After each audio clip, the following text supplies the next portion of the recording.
দর্শক, দারুণ একটা খবর, টয়লেটের খবর।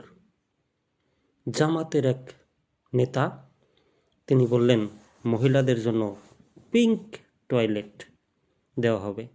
আমাদের নারীদের জন্য বাজার এবং পাবলিক স্পেসে পিঙ্ক টয়লেট বা নারী বান্ধব টয়লেট স্থাপন করার জন্য উদ্যোগ গ্রহণ করব আমরা ইনশাআল্লাহ। বাজার ঘাটে পথে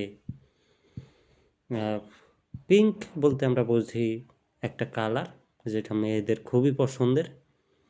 টয়লেট অর্থ তো বুঝতেই পারতেছেন। তো মেয়েদের পছন্দের টয়লেট বসানো হবে সুবিধা মতো, যাতে মেয়েরা টয়লেট করতে পারে। এই যে উদ্ভাবন, নতুন চিন্তা ভাবনা, এটা কিন্তু জামাত কর্মীদের ছাড়া অন্য কারো মাথায় আসবে না। কি বলেন?